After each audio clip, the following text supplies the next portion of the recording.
저들은 신앙생활 하면서 복만 받고 살아가기를 원합니다. 그런데 우리의 삶 속에 하나님께서 복만 주시는 하나님이 아니라 때때로 저주를 허락하시는 하나님이시다. 사실 복을 받고 살아가기보다는 저주를 받고 살아갈 때가 훨씬 더 많다. 그것을 이 신명기의 말씀을 통해서 저희들에게 보여주고 계십니다. 1절부터 14절 어제 우리가 묵상한 말씀에서 새로운 땅에 들어가서 살아가게 될 하나님의 백성들에게 하나님께서 복을 선포하고 계시는 것을 볼 수 있습니다. 그런데 15절 오늘부터 시작해가지고 우리가 앞으로 3일 동안 묵상할 68절까지의 말씀, 거의 4배에서 5배가 되는 이 말씀 속에서는 복에 대해서 말씀하지 않으시고 저주에 대해서 말씀하시는 것을 보게 됩니다. 우리가 금요일 날 묵상한 말씀에 의하면 이스라엘 백성들이 가나안 땅에 들어가서 세겜에 가서 이스라엘 백성을 두 편으로 나누어 가지고 그리심산과 에발산에 세워놓고는 12가지의 저주의 말씀을 선포하고, 저주의 말씀을 선포할 때에 모든 백성들이 아멘 할 것이다. 예, 그대로 임하기를 원합니다. 복이 우리에게 임하는 것을 바라는 것처럼 우리에게 저주가 필요하다면 그 저주도 우리에게 임하기를 아멘합니다. 그렇게 선포하게 하신 것을 보게 됩니다. 여러분, 진정으로 하나님이 누구신가를 알고 하나님이 우리에게 내리시는 복과 저주가 무엇을 의미하는지를 이제 깨닫게 될 때에 축복에 대해서 아멘 할 뿐만 아니라 저주에 대해서도 아멘 할 수 있는 그 자리에 서게 될 것입니다. 저와 여러분들이 그런 사람이 될 수 있기를 축복합니다. 여러분, 그에게 내리는 복에 대해서 감사했을 뿐만 아니라 저주에 대해서, 저주처럼 보이는 불행한 일에 대해서 아멘한 믿음의 사람이 있었던 것을 욥기를 통해서 발견하게 되는 것입니다. 욥은 하나님 앞에서 복을 너무 많이 받은 사람입니다. 하나님을 잘 경외하고 하나님 경외하면 얼마나 복을 받게 되는가, 그것을 그의 삶을 통해서 증거했던 사람입니다. 그런데 어느 날 하루아침에 그 모든 복을 다 잃어버렸습니다. 다 뺏겼습니다. 10명의 자녀까지도 다 잃어버렸습니다. 제일 먼저 돌아선 사람이 부인이었습니다. 남아있는 그 부인이 그 욥을 향하여서 말하고 있는 것을 보게 됩니다. 하나님 욕하고 죽으라. 더 이상 하나님께 무슨 미련이 있는가? 복을 주실 때는 하나님 섬길만 하지만 이 화를 내리시는 하나님, 저주를 내리시는 하나님 더 필요 없어요. 욕하고 죽으세요. 여러분, 이 아내의 입에서 아주 무시무시한 저주의 말이 욥에게 퍼부어졌습니다. 근데 욥이 그때 참 아름다운 신앙의 고백을 하고 있는 것을 욥기 2장 10절의 말씀을 통해서 확인할 수 있습니다. 여러분, 다 하나님이 가져가셨다는 보고를 들었을 때에 주신 자도 하나님이시고 가져가신 자도 하나님이시기 때문에 하나님 영광 받으십시오, 하나님 찬양했습니다. 원망하지 않았습니다. 그런데 아내가 그렇게 말할 때에도 똑같은 믿음의 자세를 가지고 있는 것을 봅니다. 여러분, 저와 여러분이 무슨 일을 만나든지 감사하고 어떤 일을 만나든지 춤추며 찬양할 수 있는 자리에 설 수 있는 믿음이 어떤 믿음인가? 바로 이 믿음입니다. 우리가 하나님께 복을 받았은즉 화도 받지 않겠느냐? 여러분 아세요? 하나님과 우리의 관계가 바르면요, 하나님 무엇을 주시든지 하나님에 대한 우리의 믿음이 흔들리지 않습니다. 하나님을 잘못 알면 복 주실 때는 열심히 섬기고 저주를 내리실 때는 하나님을 떠나는 그런 자리에 있게 되는 것입니다. 욥은 하나님이 누구신지 잘 알았습니다. 그래서 복을 주실 때만이 아니라 화를 내리실 때도 하나님을 떠나지 아니하고 하나님을 찬양하는 자리에 설 수 있었다는 것입니다. 여러분, 진정한 의미에서 말하면 우리에게 하나님께서 저주를 내리셔야 될 때에 저주를 내리시는 것이 은혜입니다. 오늘 이 말씀을 통해서 신명기에서 새 땅에 들어가서 살기도 전에 저주부터 선포하시는 이 하나님 아버지의 마음, 그 마음이 어떤 마음인지 바로 알아서 지금 저와 여러분에게 허락하신 저주가 있다면 우리의 영적인 삶 속에서 지금 풀리지 않고 뭔가를 할 때마다 잘 되지 않고 힘들어지는 그런 상황, 마음도 그렇고 실제적인 육신도 그렇고 하는 일도 그렇고 모든 일 속에서 이런 저주의 그림자가 우리에게 드리워지고 있다면 여러분, 하나님께서 저주를 허락하시는 그것이 얼마나 큰 사랑인가를 깨닫고 그 저주의 자리에 너무 오래 머무르지 마시고 이 저주의 자리에서 복된 자리로 옮겨가시는, 그래서 우리의 삶 속에 임했던 저주가 이제는 진정한 복을 누리는 자리로 가게 만드는 채찍이 되는 그런 은혜를 누리실 수 있기를 축복합니다. 여러분, 오늘 본문은 총체적인 저주로부터 시작이 됩니다. 근데 여러분, 오늘 본문을 시작하면서 16절부터 19절에 나타나는 저주는 어제 우리가 말씀했던 총체적인 복, 이런 구체적인 복을 이야기하기 전에 제일 먼저 나오는 이 복의 역순인 것을 말씀을 묵상하면서 발견하게 되는 것입니다.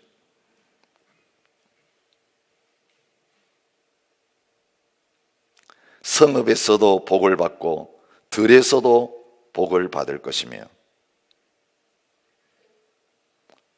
그 반대를 말하는 것입니다. 내가 성읍에서도 저주를 받으며 들에서도 저주를 받을 것이요, 내 광주리와 떡반죽 그릇이 복을 받을 것이며, 그 복 반대가 저주로 임하고 있습니다. 내 광주리와 떡반죽 그릇이 저주를 받을 것이요, 내 몸의 자녀와 내 토지의 소산과 내 짐승의 새끼와 소와 양의 새끼가 복을 받을 것이며, 그 말씀 반대가 내 몸의 소생과 내 토지의 소산과 내 소와 양의 새끼가 저주를 받을 것이며, 글자 한자 틀리지 않고 그 모든 영역에 복이 임했던 그 자리에 그 똑같은 시간, 똑같은 일, 똑같은 영역에 저주가 임하는 것을 말해줍니다. 들어와도 복을 받고 나가도 복을 받을 그 자리에 들어와도 저주를 받고 나가도 저주를 받는, 여러분, 복 대신 저주라고 하는 단어가 그 자리에 끼어 있는 것을 보게 됩니다.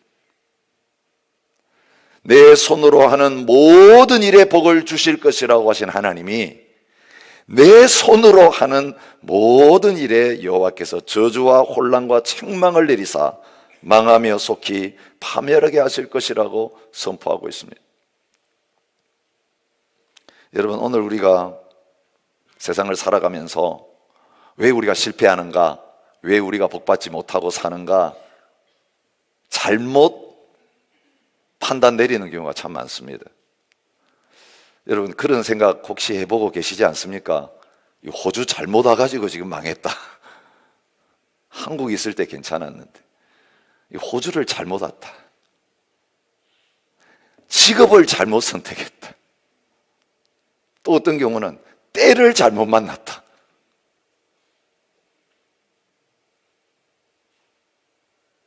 여러분, 내가 서 있는 시간, 내가 서 있는 장소, 내가 하는 일 자체가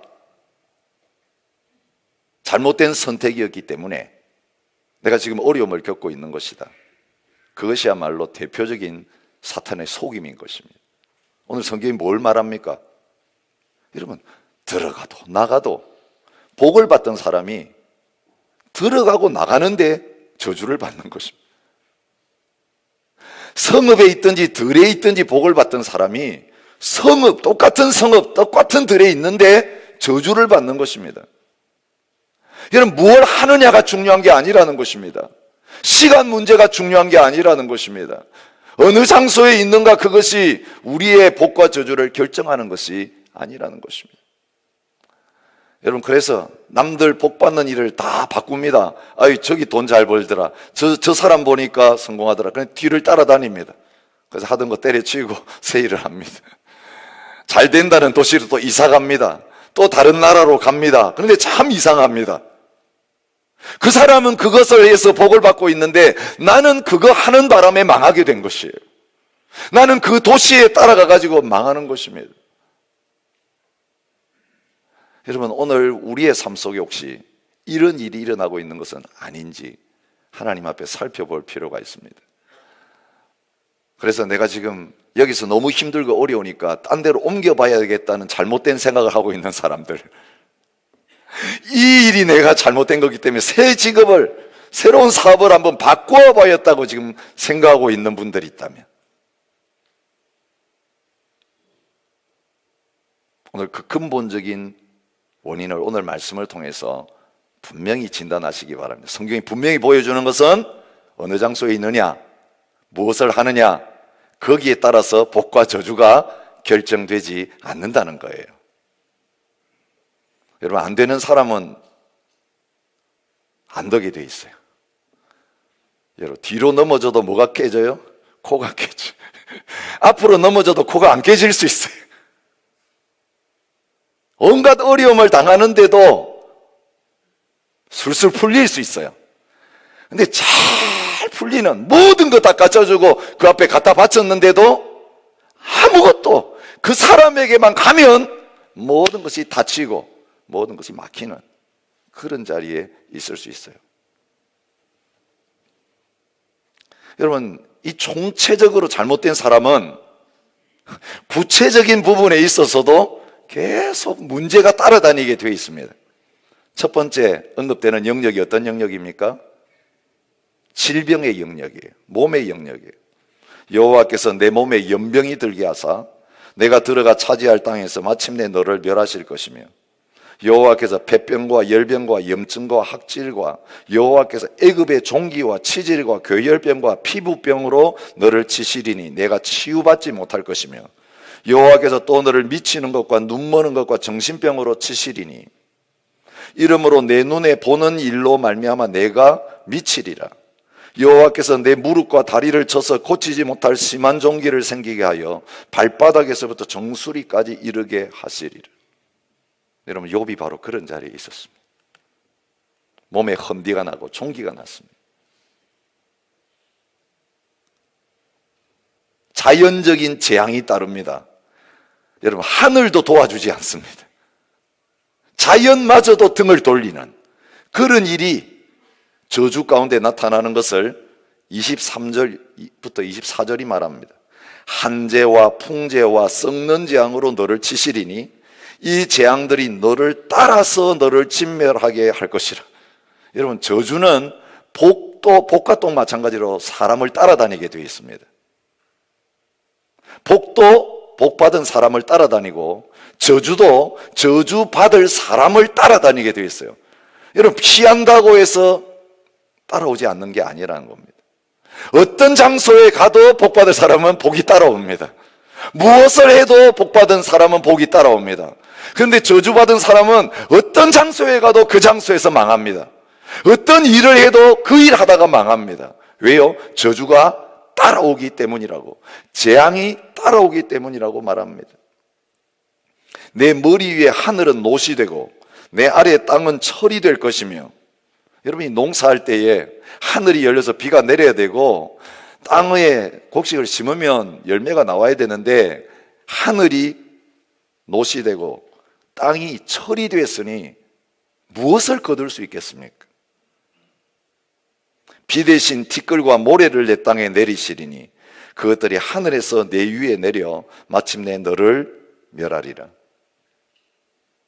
여러분, 전쟁에 나가서 패배하는 일이 일어날 것을 말합니다. 25절부터 26절, 여호와께서 내 적군 앞에서 너를 패하게 하시리니 내가 그들을 치러 한 길로 나가서 그들 앞에서 7길로 도망할 것이며 내가 또 땅의 모든 나라 중에 흩어지고 내 시체가 공중의 모든 새와 땅의 짐승들의 밥이 될 것이나 그것들을 쫓아줄 자가 없을 것이며. 여러분, 전쟁에 패하면 힘 있는 사람에게 압제당하고 노략당하게 됩니다. 모든 것 다 뺏기는 그런 자리에 있습니다. 그것이 29절 말씀부터 33절 말씀에 따라 나옵니다. 맹인이 어두운 데서 더듬는 것과 같이 내가 백주에도 더듬고, 여러분 밤에 더듬는 것은 당연합니다. 근데 낮에도 더듬습니다. 눈을 뜨고 있는데도 맹인이 보이지 않아서 더듬는 것처럼 눈 뜬 사람이 낮에 더듬는 이런 일이 저주받은 사람에게 일어나는 일입니다. 내 길이 형통하지 못하여 항상 압제와 노략을 당할 뿐이리니 너를 구원할 자가 없을 것입니다. 여러분, 하나님께서 다 주셨는데 자기 것으로 하나도 누리지 못하는 불행한 일이 있습니다. 열심히 쌓아요. 열심히 뭔가 얻어서 가져요. 근데 그것이 자기 입으로 안 들어가요. 내 것으로 누려지지를 못하고 내가 열심히 노력해가지고 다른 사람이 다 누리도록 하는 그 일만 한평생 하고 있는 그 모습이 오늘 본문에 나타납니다. 여자와 약혼했으나 다른 사람이 그 여자와 잡니다. 집을 건축했으나 자기는 살지 못하고 다른 사람이 삽니다. 포도를 심었지만 열매를 자기는 따먹지 못합니다. 먹으려고 소를 잡았는데 먹지 못합니다. 나귀를 빼앗겨서 도로 찾지를 못합니다. 양들도 원수가 가져가 버립니다. 그런데 도와줄 사람이 없습니다. 자녀마저 다른 민족에게 뺏깁니다. 종일 자녀 찾으려고 눈이 피곤할 정도로 달려도 찾지를 못합니다. 토지 소산과 수고로 얻은 것을 내가 알지 못하는 민족이 먹어버리겠고 너는 항상 압제와 학대를 받을 뿐이리니. 여러분, 이런 일이 일어날 것이라고 말씀하셨는데, 여러분, 이 신명기 28장의 말씀, 복과 저주를 말씀하신 이것이 사실 저주를 훨씬 더 길게 말씀하신 이유가 있었던 것을 우리가 보게 됩니다. 가나안 땅에 들어가서 싸워서 이길 때는 괜찮았습니다. 사사기부터 시작해가지고 이스라엘 백성의 역사는 어떤 역사입니까? 이 저주가 하나님의 선택받은, 하나님이 너는 내 것이라고 말씀하시고 보배로운 백성, 구별된 민족이다, 세계 모든 민족 중에서 최고다라고 하신 이 백성들의 역사 속에 하나도 어김없이 다 부어진 모습을 구약의 역사가 보여주고 있는 거예요.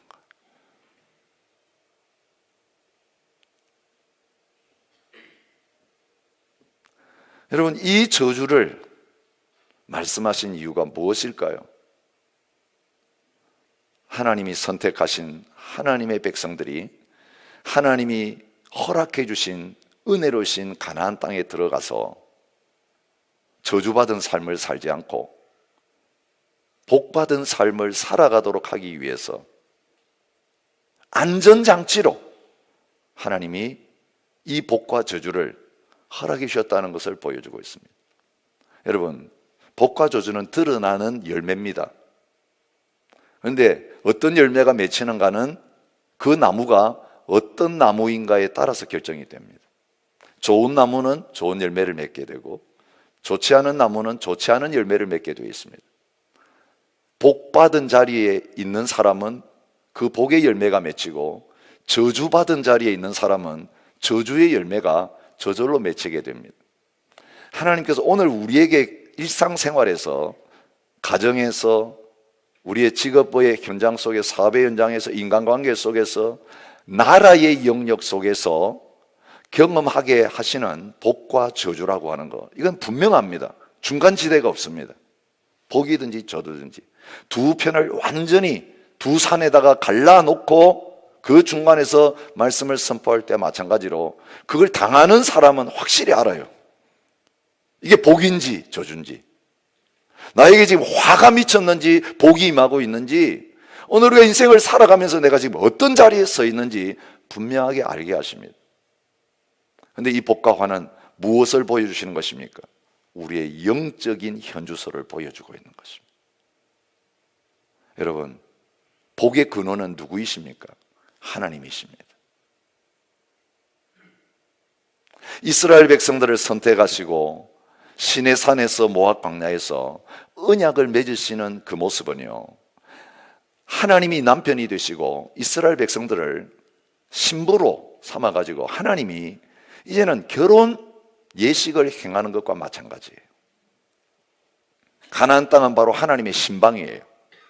그것이 이스라엘 백성들이 하나님 앞에 예배드리는 그 성막과 성전을 통해서 보여주는 거예요. 그래서 하나님이 자기 백성들에게 요구하신 게 뭡니까? 나를 사랑하라는 걸 요구하셨어요.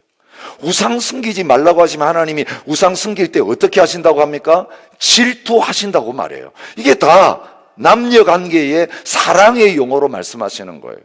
하나님은 이스라엘 백성들 신부로 삼아서 이제는 남편이 되어 주셔서 그 신부를 사랑하면서 이제는 행복한 삶을 살기를 원하고 계시는데, 근데 그 신부가, 그 아내가 신랑과 함께 하지 않고 남편을 사랑하면서 남편과 함께 살지 않으면 그때부터 저주가 시작된다.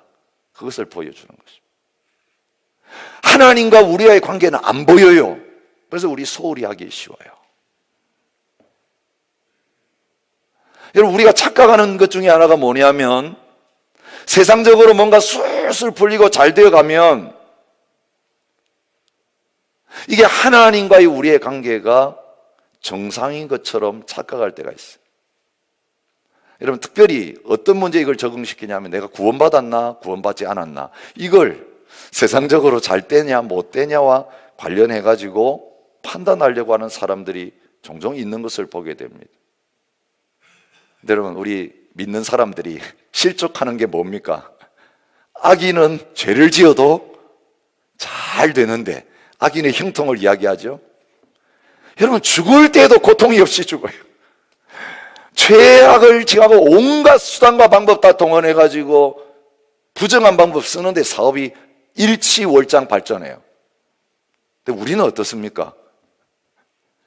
조그만 잘못 하나 범할 때 하나님이 지나가지 않습니다.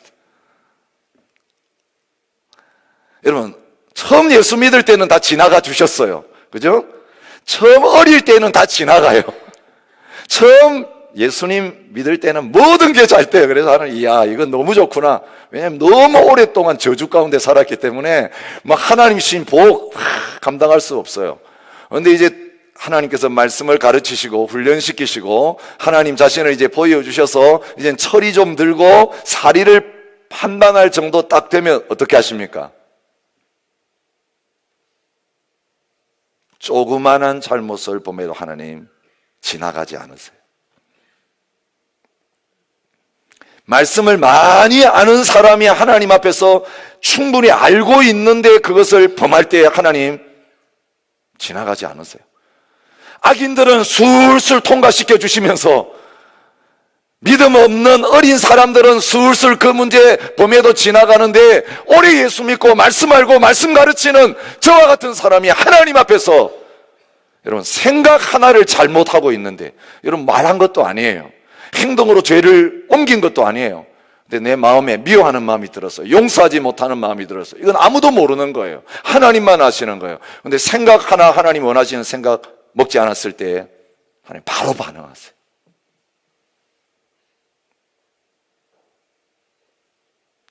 여러분, 이것이 복과 저주를 통해서 하나님의 백성들이 제일 중요하게 붙잡아야 될 게 무엇인가를 보여주시는 거예요. 보이지 않는 하나님과의 사랑의 관계가 퍼스트다.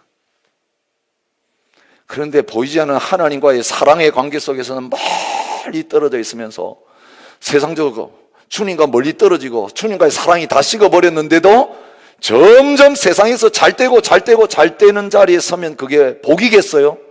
아니요, 그건 재앙입니다. 여러분, 주님 떠나서 뭔가를 하는데 잘 돼. 그러면 계속 주님을 떠나서 그 자리로 계속 가는 동안에 주님과의 거리는 이렇게 멀어져 가는 가운데 있는데도 우리는 그 잘 되는 복을 따라서 나중에 지옥의 문 앞에 들었을 때까지 주님을 떠나버리는 그 자리에 너무 서기 쉬운 게 우리들은. 여러분, 한 발걸음 주님 앞에 떠났는데 거기에 장애물이 생기고, 두 발걸음 내디디면 더 큰 장애물이 생기고, 주님과의 사랑이 식어지면 식어질수록 하나님, 주님 믿는데 지금 내 삶은 지옥이에요. 잘 되는 게 하나도 없어요. 사방으로 꼭꼭 우겨싸임을 당했어요. 여러분, 이 저주를 만나는 것이 하나님께서 얼마나 저와 여러분들을, 자기의 백성들을 사랑하시는지를 보여주는 산 증거라고 하는 사실을 기억하시기를 바랍니다.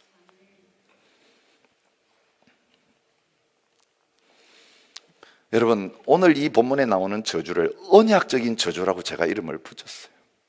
하나님과 우리의 관계가 결혼하는 것과 같은 언약적인 관계예요.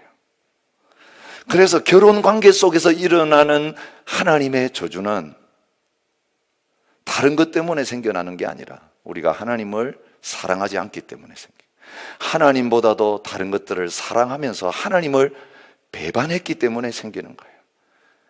그런데 우리를 선택해 주시고, 우리에게 은혜를 베풀어 주시고, 우리를 신부로 삼아 주시고 아내로 삼아 주신 그 하나님을 향하여서 배반한 것, 그것이 뭐를 통해 나타납니까? 이제 더 이상 하나님의 말을 안 듣는 거예요. 여러분, 자녀들이 컸다고 아버지 어머니 말을 안 듣는 거기에서부터 문제가 시작돼요.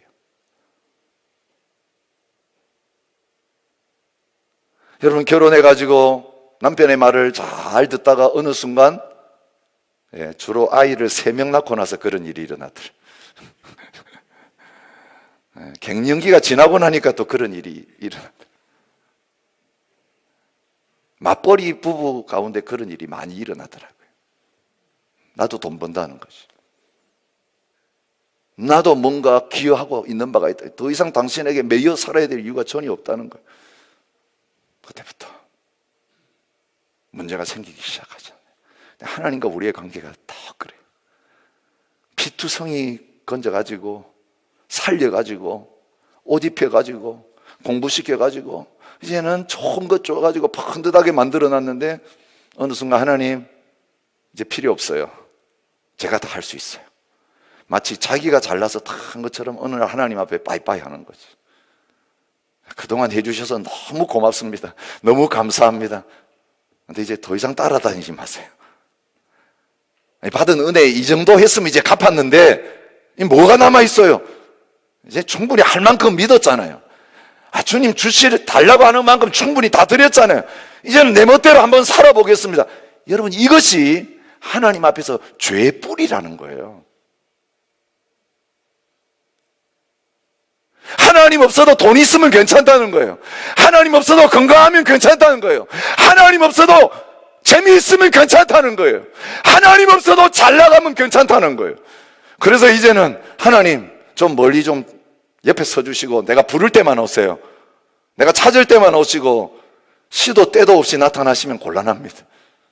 우리 자녀들이 결혼시켜 놓으니까 그러더라고요.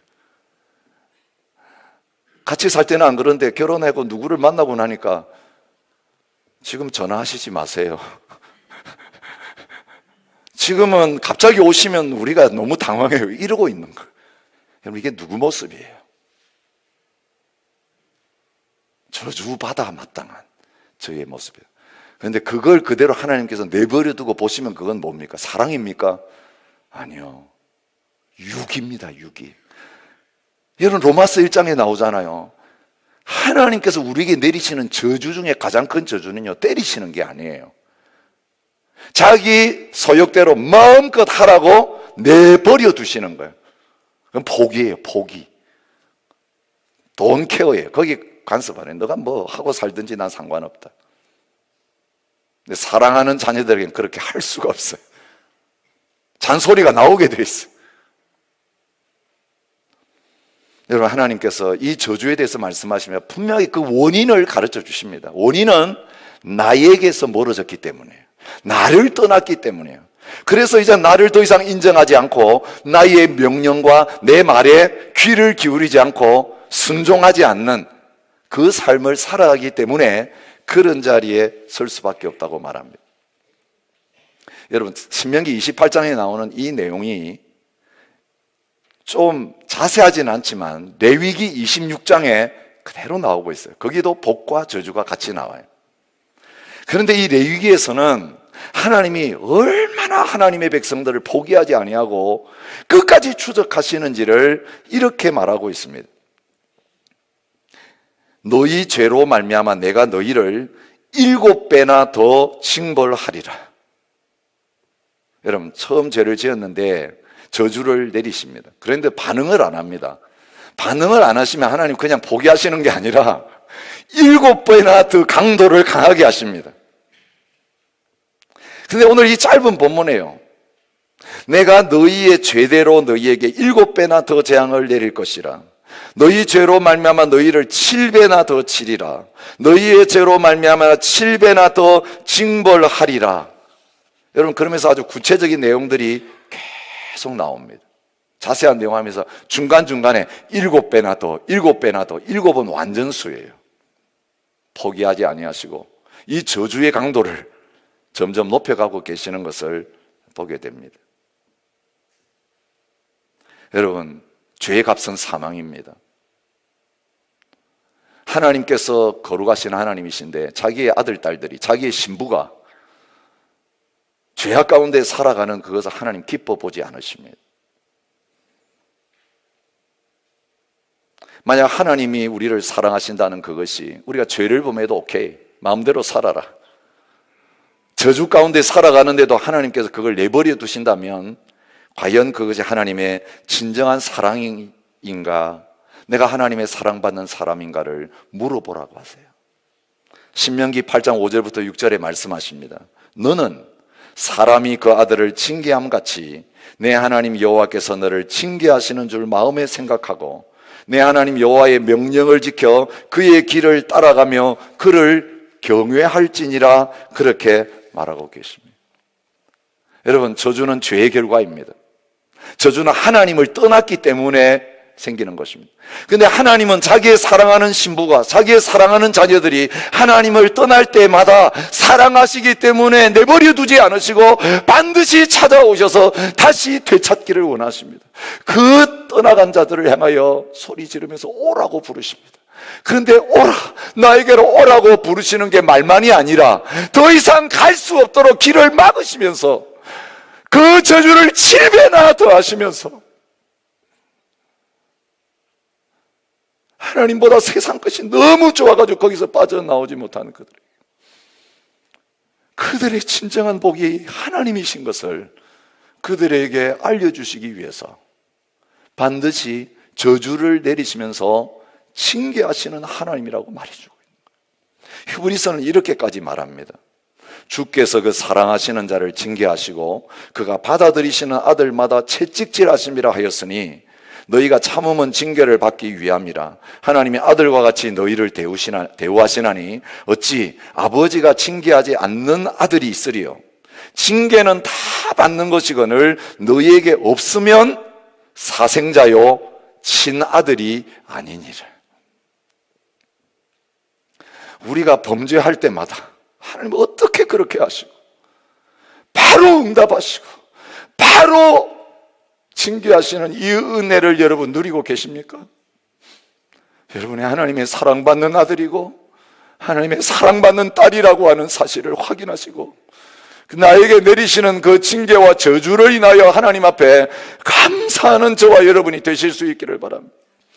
저는 목사로서 33년 하나님을 섬기면서 이제는 하나님 앞에서 저의 마지막이 가까우면 가까울수록 하나님이 저를 이제는 조그만 것 하나도 지나가지 아니하시고 철저하게 체크하셨습니다. 하나님 앞에서 온전한 자로 세우시려고. 여러분, 풀무불 속에서 정금을 만들려고 하면 풀무불을 7배나 더 뜨겁게 단련하셔서 녹이시는 것처럼 저를 하나님께서 그렇게 녹이고 계시는 것을 발견해요. 여러분, 하나님께서 저에게 허락하시는 모든 것들을 저를 너무너무 사랑하시기 때문에 주시는 은혜인 것입니다. 여러분 어떻게 볼지 모르겠어요. 목사가 몸이 아프고 목사가 가정에 여러 가지 어려운 일도 생기고, 목사의 삶 속에도 여러 가지 문제들이 생기는 걸 보면서 여러분은 어떻게 생각하고 계신지 모르겠어요. 나는 저에게 누가 손가락질하고 누가 참소한다고 할지라도 이제는 저에게 분명히 주시는 확신이 있어요. 내가 너를 사랑하기 때문에 그렇게 한다. 너를 더 온전하게 세우기 위해서 그렇게 한다. 너는 나의 보배다. 보배는 흠이 하나도 없어야 돼. 아무리 귀한 보배도 흠투성이고 더러운 것 투성이면 가치가 드러나지 않는 것. 이제 너를 더 완전하게 세우기를 원한다. 더 순결한 신부로 너를 만들어가기를 원한다. 여러분, 하나님의 계획은 뭐냐 하면 오늘 우리가 그 저주 가운데서 다시 하나님께로 돌아와서 하나님을 찾음으로 말미암아 하나님 찾았더니 그 많은 저주들이 어느새 다 떠나가고 복으로 바뀌는 걸 경험하면서 저주도 하나님이 내리시고 복도 하나님이 내리시는구나. 복 받기 위해서요, 세상 쫓아다니고 복 받기 위해서 다른 어떤 방법을 쫓아다닐 필요 없이 하나님께로 가는 것이 복이구나. 하나님이 나의 기업이시고 하나님이 나의 복이시고 하나님이 나의 전부시구나. 하나님 한 분이면 충분하구나. 여러분, 이 고백이 나오는 자리까지 하나님께서 저와 여러분을 나오도록 하시기 위해서 그 저주의 막대기로 막으시고 다시금 주님께로 우리의 방향을 돌이키게 하고 계신다는 사실을 오늘 말씀을 통해서 확인시켜 주시는 것입니다. 저주를 복으로 바꾸는 방법은 다른 게 아닙니다. 다시 하나님을 찾으면 되는 것입니다. 성전을 세우고 솔로몬이 기도하면서 하나님 앞에서 이런 기도를 하고 있습니다. 만일 주의 백성이 이스라엘이 주께 범죄하여 적국 앞에 패하게 되므로, 여러분 오늘 본문에 나타난 저주죠. 그 저주를 받을 때에 주께로 돌아와서 주의 이름을 인정하고 이 성전에서 주께 기도하며 간구하거든 다시 신랑 앞으로 오는 거예요. 다시 남편의 품으로 돌아오는 거예요. 그게 성전으로 돌아와서 기도하는 거예요. 여러분, 우리가 예배하는 것, 하나님 앞에 나와 기도하는 건 뭔 의무가 아니에요. 하나님 앞에서 다시 그 품에 안기는 거예요. 이 품이 가장 행복한 곳입니다. 이곳에서의 한날이 다른 곳에서 첫날보다 낫습니다. 하나님의 사랑 없이는 아무것도 나에게 의미가 없습니다. 여러분, 그것이 모든 것 다 잃어버리고 패배의 현장 속에서 하나님 앞에 돌아와서 간구할 때에 하나님께서 그 백성들에게 주시는 은혜라고 말하는 것입니다. 만일 그들이 주께 범죄함으로 말미암아 하늘이 닫히고 비가 없어서 주께 벌을 받을 때에 이곳을 향하여 기도하며 주의 이름을 찬양하고 그들의 죄에서 떠나거든 주는 하늘에서 들으사 주의 종들과 주의 백성 이스라엘의 죄를 사하시고 그들이 마땅히 행할 길을 선한 길을 가르쳐 주시며 주의 백성에게 기어 버리신 주의 땅에 비를 내리시옵소서. 여러분, 이게 계속 이어지는 거예요. 모든 저주의 일들을 만날 때에 성전을 향하여 방향을 돌이키고 하나님을 향하여 마음을 돌이키고 기도하면, 죄에서 떠나면 하나님께서는 반드시 응답하셔서 그 저주를 복으로 바꾸실 것이라고 말씀하신 것입니다. 여러분, 근데 하나님께서 성전을 통해서 보여주셨던 이 저주를 축복으로 바꾸는 원리가, 여러분, 이 은혜를 주셨는데도 또 떠났다가 돌아오고 또 떠났다가 돌아오고 수없이 저주와 복 사이를 오락오락 가락하던 이 백성들, 이제는 저주의 자리로 떠나가지 않고 온전한 순종의 자리, 주님과 동행하고 하나 된 그 자리로 나가도록 하시기 위해서 성전이 아니라 이 저주를 끝내시는 진정한 그 언약의 사랑을 보여주신 현장이 있다는 것을 성경은 말해주고 있습니다. 여러분, 신명기 21장, 신명기를 통해 하나 보시면 중요한 영적 원리가 하나 있어요. 사람이 만일 죽을 죄를 범함으로 내가 그를 죽여 나무 위에 달거든 그 시체를 나무 위에 밤새도록 두지 말고 그날에 장사하여 내 하나님 여호와께서 내게 기업으로 주신 땅을 더럽히지 말라. 나무 위에 달린 자는 하나님께 저주를 받았습니다. 여러분, 하나님 앞에 받는 그 저주받은 인간의 대표적인 모습이 뭐냐면 나무 위에 죽어서 달려있는 사람이에요. 그 나무에 죽어서 달려있는 사람이 땅을 더럽히기 때문에 저녁 해가 지기 전에 끌어내려야 된다고 말씀하시는 거예요. 그런데 그 나무에 달려 저주를 받은 분이 있다는 사실을 신약을 통해 보여주십니다. 갈라디아서 3장 10절부터 13절, 무릇 율법 행위에 속한 자들은 저주 아래 있나니 기록된 바 누구든지 율법책에 기록된 대로 모든 일을 항상 행하지 아니하는 자는 저주 아래 있는 자라 하였으며, 오늘 28장의 말씀이에요. 율법의 말씀대로 하나라도 행하지 않으면 저주예요. 하나라도 지키지 않으면 저주예요. 그러니 우리는 저주에서 벗어날 가능성이 없는 사람이에요. 이스라엘 백성들이 계속 하나님을 떠나서 저주 가운데 있던 것처럼 우리도 우리 행한 대로 내버려 두시면 하나님의 은혜와 구원을 받고도 저주 가운데서 살아갈 수밖에 없는 존재라는 거예요. 구제불능이라는 거예요. 그런데 율법으로 말미암아 할 수 없는 우리들을 위해 행하신 일이 무엇입니까? 그리스도께서 우리를 위하여 저주를 받은 바 되사 율법의 저주에서 우리를 속량하셨으니. 여러분, 우리가 지금 멀쩡하게 살아있는 이유가 어디 있습니까?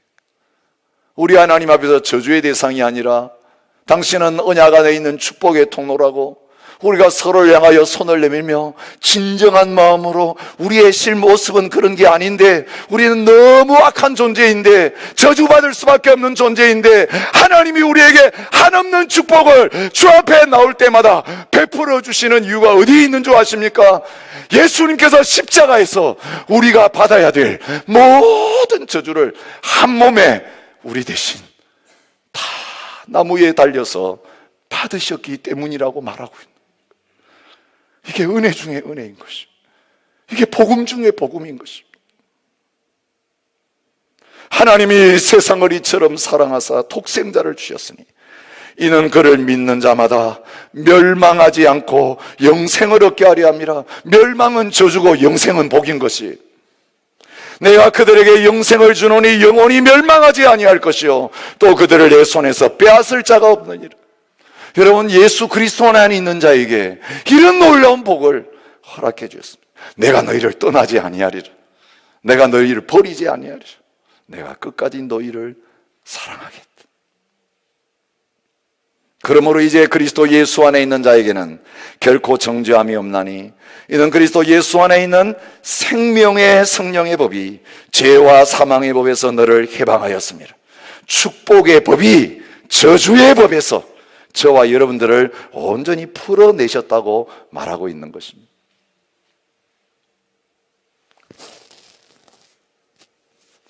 살 길은 다른 데 있지 않습니다. 바꿔봐야 소용없습니다. 남편 바꿔봐야 소용없고요, 부인 바꿔봐야 소용없어요. 부모는 못 바꾸니까 가장 쉽게 바꿀 수 있는 배우자를 바꾸려고 해요. 자식 이건 또 못 바꿔요. 그냥 포기하고 살아요. 그래서 오늘 헤어지는 사람들이 너무 많은 거예요. 계속 바꿀 수 있는 건 다 바꾸려고 그래요. 그래서 새 환경을 만들면 행복해질 거라고 생각해요. 근데 주님 진짜 말씀하세요. 바꿔야 될 걸 바꿔라.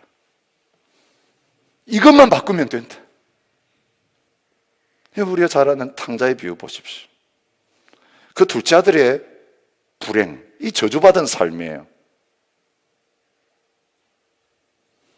이 둘째 아들의 저주받은 삶의 모습을 보십시오. 며칠이 안 되어 재물을 다 모아가지고 먼 나라에 가서 거기서 허랑방탕하며 재산을 낭비하더니, 여러분 이제 그 돈은 다 떨어졌어요. 근데 그거로 끝이 아니었다는 거예요. 다 없앤 후에 그 나라에 크게 흉년이 들어 그에게 궁핍한지를, 엎친 데 덮친 격이. 그래서 결국은 그 나라 백성 중 한 사람에게 붙여 살았습니다.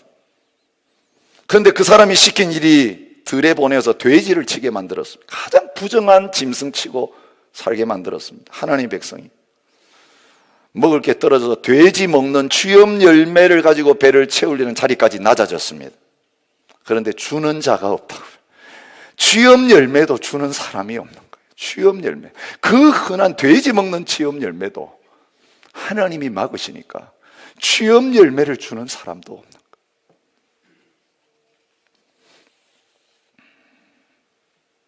그의 고백을 보십시오. 내 아버지에게는 양식이 풍족한 품꾼이 얼마나 많은가. 품꾼인데도 배부르게 사는 품꾼들 아버지 집에는 많은데 나는 여기서 줄여 죽는구나. 이게 끝장이었습니다.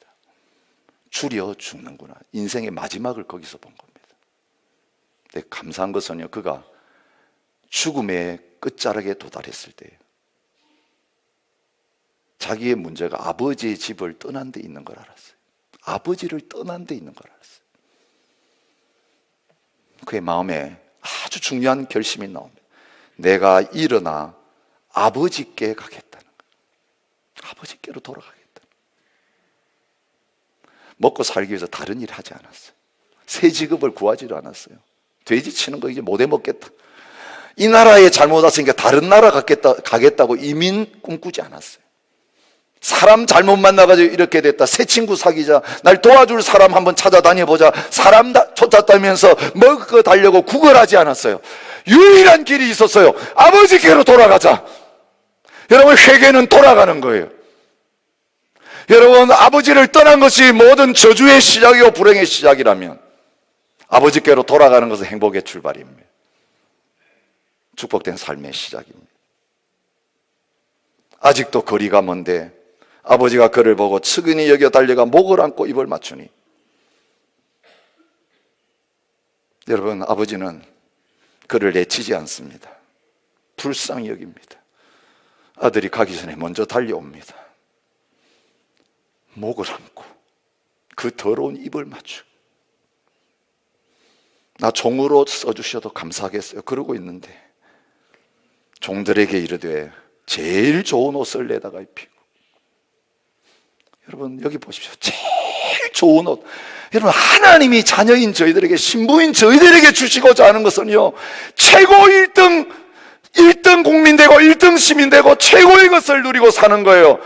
머리가 되고 꼬리가 되지 않는 거예요. 하나님 아버지만이 우리를 그렇게 대해 주실 수 있어요. 우리는 싸워서 이기려고 하는데 늘 꼴찌, 늘 패배, 늘 밀려 사는 존재였는데 아버지 앞에 가니까 꼴찌 인생인 저희들에게 최고의 것을 주시, 제일 좋은 옷을 입히고 손가락질을 끼우고 신을 신기고, 여러분 신도 못 신고 왔어요. 여러분 신발 벗은 사람은 종밖에 없어요. 자유인인데 종처럼 살았어요. 그에게 다시 신발을 신겨주세요. 살찐 송아지를 끌어다가 잡으라. 우리가 먹고 즐기자. 이게 저와 여러분들을 기다리고 계시는, 저와 여러분의 인생의 남은 삶을 위해서 잔치를 준비하시면서 초청하고 계시는 아버지 하나님의 사랑이에요. 아버지 거 다 가져와서 말아먹고 저주의 밑바닥까지 도달한 저희들에게, 인생의 삶의 소망까지 끊어버린 저희들에게 주님은 내게 돌아오면 소망이 있다고 말씀하십니다. 물은 내가 사랑하는 자를 책망하며 징계하노니, 너 징계받는다고 저주받는다고 힘들었느냐? 왜 나한테 이런 어려움을 주시느냐고 원망했느냐? 무릇 내가 사랑하는 자를 책망하고 사랑하는 자를 징계한다고 주님 말씀하시면서 요구하시는 거 딴 거 아니라고 말합니다. 주님의 책망을 들을 때에, 주님의 징계를 받을 때에, 말씀대로 살지 않을 때 이 저주가 우리에게 임하는 걸 볼 때에 열심을 내라, 회개하라. 볼지어다 내가 문 밖에 서서 두드리노니 누구든지 내 음성을 듣고 문을 열면 내가 그에게로 들어가 그와 더불어 먹고 그는 나와 더불어 먹으리라. 여러분, 이 행복의 주인공이 저와 여러분이 되실 수 있기를 진심으로 축복합니다. 주님께 돌아오지 않는 한 저주는 끝나지 않습니다. 여러분이 하나님의 선택받은 백성이 아니고 그저 지옥 갈 백성이면 하나님 절대로 이런 값비싼 수업료를 여러분에게 내게 하시지 않습니다. 그냥 놔두십니다. 네, 여러분, 저와 여러분이 내는 수업료가 비쌀수록 명문입니다. 명문학교 지금 다니고 있는, 여러분 고난의 수업료를 우리가 얼마나 많이 지불하고 살고 있어요. 앞으로도 또 많이 지불할 것입니다. 그 수업료, 비싼 수업료를 지불하게 하실 때마다 십자가에서 나에게 흘려주신 보배로운 그 핏값에는 아무것도 비교가 안 돼. 어떤 불행이 십자가의 고난과 바꿀 수 있겠어? 비교할 수 있겠어?